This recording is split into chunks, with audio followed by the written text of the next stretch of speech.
Hi ಸ್ನೇಹಿತರೆ, ರಾಮೇಶ್ವರಂ ವಿಡಿಯೋಗೆ ನಿಮಗೆಲ್ಲ ಪ್ರೀತಿಯ ಸ್ವಾಗತ. ಈ ಚಾನೆಲ್ನಲ್ಲಿ ನಾನು ಸಾಧ್ಯವಾದಷ್ಟು ಟ್ರಾವೆಲಿಂಗ್ ಮತ್ತು ಮೀನುಗಾರಿಕೆಗೆ ಸಂಬಂಧಪಟ್ಟ ವಿಡಿಯೋಗಳನ್ನು ಹಂಚಿಕೊಳ್ಳುತ್ತೇನೆ. ನೀವು ಸ್ಥಳೀಯವಾಗಿ ಪ್ರವಾಸ ಮಾಡುವವರಾಗಿದ್ದರೆ ನನ್ನ ಕೆಲವೊಂದು ವಿಡಿಯೋಗಳು ನಿಮಗೆ ಉಪಕಾರಿಯಾಗಬಹುದು. ನೀವಿನ್ನೂ ನಮ್ಮ ಚಾನಲನ್ನು ಸಬ್ಸ್ಕ್ರೈಬ್ ಮಾಡಿಲ್ಲ ಅಂದರೆ ದಯವಿಟ್ಟು ಈಗಲೇ ಸಬ್ಸ್ಕ್ರೈಬ್ ಮಾಡಿ. ಬನ್ನಿ ಸ್ನೇಹಿತರೆ, ವಿಡಿಯೋದಲ್ಲಿ ಮುಂದುವರಿಯೋಣ. ಕಳೆದ ತಿಂಗಳು ನಾವು ಸ್ನೇಹಿತರೆಲ್ಲ ಸೇರಿ ಸುಮಾರು 2000 ಕಿಲೋಮೀಟರ್ ಪ್ರಯಾಣ ಮಾಡಿದ್ದೆವು. ತಿರುವನಂತಪುರಂ, ಕನ್ಯಾಕುಮಾರಿ ಮತ್ತು ರಾಮೇಶ್ವರಂ. ಈ ಪ್ರಯಾಣವು ಅತ್ಯಂತ ಅದ್ಭುತವಾಗಿತ್ತು ಮತ್ತು ನಮಗೆಲ್ಲ ವಿಶೇಷ ಅನುಭವವನ್ನು ನೀಡಿತ್ತು. ನಾವು ರಾಮೇಶ್ವರಂಗೆ ಕನ್ಯಾಕುಮಾರಿಯಿಂದ ಪ್ರಯಾಣ ಆರಂಭಿಸಿದ್ದೆವು.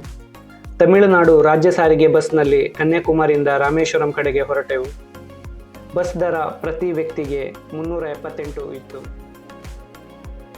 ಸಂಜೆ 6:30ಕ್ಕೆ ಹೊರಟ ನಾವು ಸುಮಾರು ಬೆಳಿಗ್ಗೆ 3 ಗಂಟೆಗೆ ರಾಮೇಶ್ವರಂ ತಲುಪಿದೆವು. ಬೆಳಗಿನ ಜಾವ ಪಂಬನ್ ಸೇತುವೆ ಮೂಲಕ ಸಾಗಿದ್ದರಿಂದ ಸೇತುವೆಯನ್ನು ಸರಿಯಾಗಿ ನೋಡುವ ಅವಕಾಶ ನಮಗೆ ಸಿಕ್ಕಿಲ್ಲ. ಬೆಳಗಿನ ಜಾವ ದೇವಸ್ಥಾನ ತಲುಪಿದ ನಾವು ಅಲ್ಲೇ ಪಕ್ಕದಲ್ಲೇ ರೂಮ್ ಮಾಡಿದೆವು. ವೀಕೆಂಡ್ ಆಗಿದ್ದರಿಂದ ರೂಮ್ ದರ ಹೆಚ್ಚಿತ್ತು. ರೂಮ್ನಲ್ಲಿ ಸ್ವಲ್ಪ ವಿಶ್ರಾಂತಿಯನ್ನು ತೆಗೆದುಕೊಂಡು ನಂತರ ಅಗ್ನಿ ತೀರ್ಥಕ್ಕೆ ಸ್ನಾನಕ್ಕೆ ಹೋದೆವು. ಸಮುದ್ರ ಸ್ನಾನದ ನಂತರ ದೇವಸ್ಥಾನದ ಆವರಣದಲ್ಲಿರುವ 22 ಪವಿತ್ರ ತೀರ್ಥಸ್ಥಾನಕ್ಕೆ ಹೊರಟೆವು. ತೀರ್ಥಸ್ಥಾನಕ್ಕೆ 25 ರೂಪಾಯಿ ಶುಲ್ಕವಿದೆ. ಇಲ್ಲಿ ಕೆಲವರು ಪ್ರತಿ ವ್ಯಕ್ತಿಗೆ 100 ರೂಪಾಯಿ ಅಥವಾ 200 ರೂಪಾಯಿ ತೆಗೆದುಕೊಂಡು 15-20 ಜನರ ತಂಡವನ್ನು ಸೇರಿಸಿ ತೀರ್ಥಸ್ನಾನ ಮಾಡಿಸುತ್ತಾರೆ. ಈ ರೀತಿಯ ಯಾವುದೇ ಹೆಚ್ಚುವರಿ ಹಣ ಪಾವತಿಸಬೇಕಾದ ಅಗತ್ಯವಿಲ್ಲ. ತೀರ್ಥಸ್ನಾನ ಮುಗಿದ ನಂತರ ನಾವು ರೂಮಿಗೆ ಹೋಗಿ ಬಟ್ಟೆ ಬದಲಾಯಿಸಿ ದೇವಾಲಯದ VIP ಟಿಕೆಟ್ ಕ್ಯೂನಲ್ಲಿ ಪ್ರತಿಯೊಬ್ಬರಿಗೆ 200 ರೂಪಾಯಿ ನೀಡಿ ದೇವಾಲಯ ಪ್ರವೇಶ ಮಾಡಿದೆವು. ಸುಮಾರು 1 ಗಂಟೆಯೊಳಗೆ ದರ್ಶನ ಮುಗಿಸಿ ದೇವಸ್ಥಾನದ ಆವರಣದಲ್ಲಿರುವ ಎಲ್ಲ ಪುಟ್ಟ ದೇವಾಲಯಗಳ ದರ್ಶನವನ್ನು ಮಾಡಿದೆವು. ನಂತರ ಪ್ರಸಾದ ಕೌಂಟರ್ನಲ್ಲಿ ದೇವರ ಪ್ರಸಾದ ತೆಗೆದುಕೊಂಡು ಅನ್ನಛತ್ರಕ್ಕೆ ಹೋದೆವು. ಅನ್ನಛತ್ರದ ಬಳಿ ಬರುವಾಗ ಸಮಯ ಬೆಳಿಗ್ಗೆ 10 ಗಂಟೆಯಾಯಿತು. ಇಲ್ಲಿ ಬೆಳಿಗ್ಗೆ 9ರಿಂದ ಮಧ್ಯಾಹ್ನ 1 ಗಂಟೆಯವರೆಗೆ ಹಾಗೂ ಸಂಜೆ 3ರಿಂದ ರಾತ್ರಿ 9 ಗಂಟೆಯವರೆಗೆ ಅನ್ನಪ್ರಸಾದ ವಿತರಣೆ ನಡೆಯುತ್ತದೆ. ನಾವು ಇಲ್ಲಿ 2 ಹೊತ್ತು ಊಟ ಮಾಡಿದ್ದೆವು. ಊಟ ತುಂಬ ರುಚಿಕರವಾಗಿತ್ತು.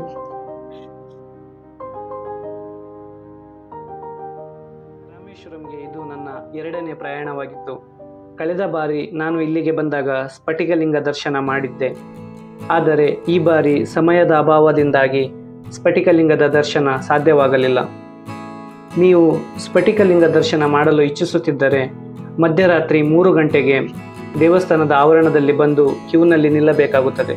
ದರ್ಶನವು ಬೆಳಿಗ್ಗೆ 4 ಗಂಟೆಗೆ ಪ್ರಾರಂಭವಾಗುತ್ತದೆ. ದರ್ಶನದ ನಂತರ ನೀವು ಅಗ್ನಿತೀರ್ಥದಲ್ಲಿ ಸಮುದ್ರ ಸ್ನಾನ ಮಾಡಿ ನಂತರ ದೇವಾಲಯದ ಆವರಣದಲ್ಲಿರುವ ಪವಿತ್ರ 22 ತೀರ್ಥಬಾವಿಗಳಲ್ಲಿ ಸ್ನಾನ ಮಾಡಿ ಬಳಿಕ ಜ್ಯೋತಿರ್ಲಿಂಗ ದರ್ಶನಕ್ಕೆ ಹೋಗುವುದು ಉತ್ತಮ. ದೇವರ ದರ್ಶನದ ಬಳಿಕ ದೇವಸ್ಥಾನದ ಸುತ್ತಮುತ್ತಲಿನ ಪ್ರಮುಖ ಪ್ರೇಕ್ಷಣೀಯ ಸ್ಥಳಗಳನ್ನು ವೀಕ್ಷಿಸಬಹುದು. ಇವು ದೇವಾಲಯದಿಂದ ಬಹು ದೂರವಿಲ್ಲದ ಕಾರಣ ಕೆಲವೇ ಗಂಟೆಗಳಲ್ಲಿ ವೀಕ್ಷಣೆಯನ್ನು ಮುಗಿಸಲು ಸಾಧ್ಯವಾಗುತ್ತದೆ. ಮಧ್ಯಾಹ್ನ ಸುಮಾರು 3 ಗಂಟೆಯ ಹೊತ್ತಿಗೆ ಧನುಷ್ಕೋಡಿ ಪ್ರಯಾಣ ಮಾಡಿ ಅಲ್ಲಿ ಸಂಜೆಯ ಸೂರ್ಯಾಸ್ತದ ಸುಂದರ ದೃಶ್ಯವನ್ನು ನೋಡಬಹುದು.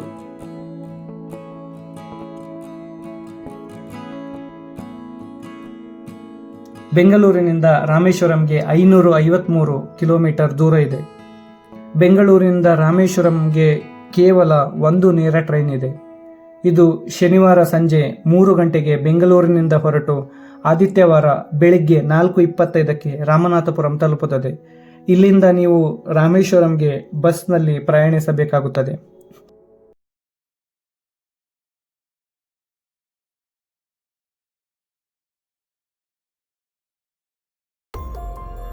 ರಾಮೇಶ್ವರ ದೇವಾಲಯದ ಇತಿಹಾಸದ ಬಗ್ಗೆ ಸ್ವಲ್ಪ ತಿಳಿಯೋಣ. ರಾಮೇಶ್ವರಂ ದೇವಾಲಯವು ಶಿವನ 12 ಜ್ಯೋತಿರ್ಲಿಂಗ ದೇವಾಲಯಗಳಲ್ಲಿ ಒಂದಾಗಿದೆ. ಇದಲ್ಲದೆ ಭಾರತದ 4 ಪವಿತ್ರ ಧಾಮ್ಗಳಲ್ಲಿ ರಾಮೇಶ್ವರಂ ಕೂಡ ಒಂದು.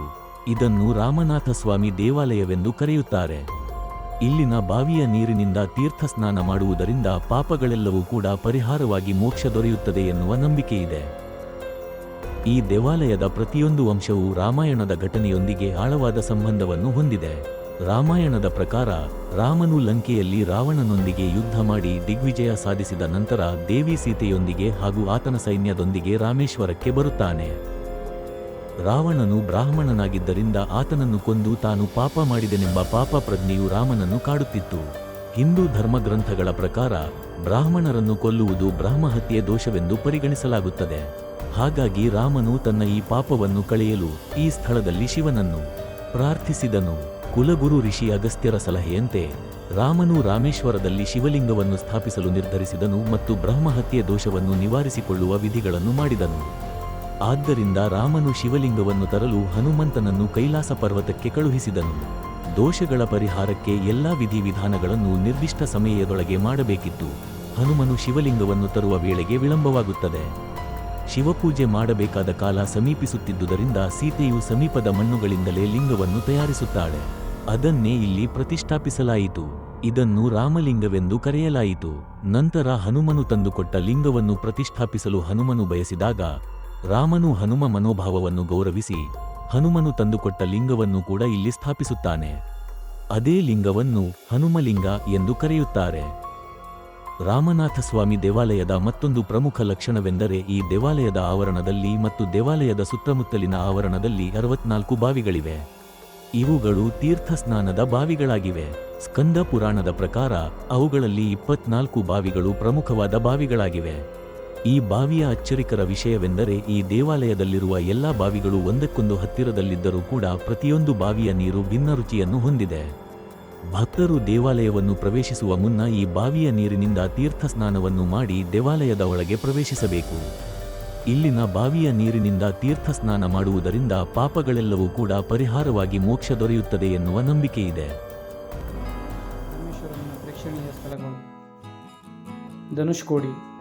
ಇದು ಶ್ರೀರಾಮಚಂದ್ರ ವಾನರ ಸೇನೆ ಜೊತೆಗೂಡಿ ಲಂಕೆಗೆ ಸೇತುವೆಯನ್ನು ಕಟ್ಟಿದ ಸ್ಥಳ. ಒಂದಾನೊಂದು ಕಾಲದಲ್ಲಿ ಬಂದರು ನಗರಿಯಾಗಿ ಮೆರೆದ ಸ್ಥಳ.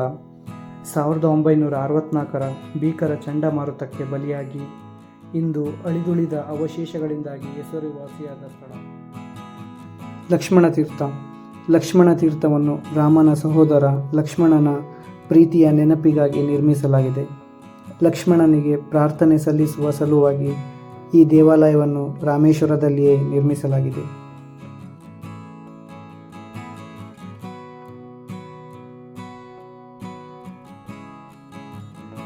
ಪಂಬನ್ ಸೇತುವೆ.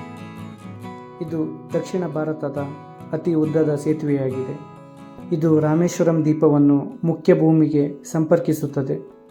ಇದು ರಾಮೇಶ್ವರಂನಿಂದ 7 ಕಿಲೋಮೀಟರ್ ದೂರದಲ್ಲಿದೆ ಮತ್ತು ಇದು ಪಂಬನ್ ಪಕ್ಕದಲ್ಲಿ ಇರುವುದರಿಂದ ಇದನ್ನು ಪಂಬನ್ ಸೇತುವೆ ಎಂದು ಕರೆಯುತ್ತಾರೆ. ಕೋದಂಡ ರಾಮಸ್ವಾಮಿ ದೇವಸ್ಥಾನ.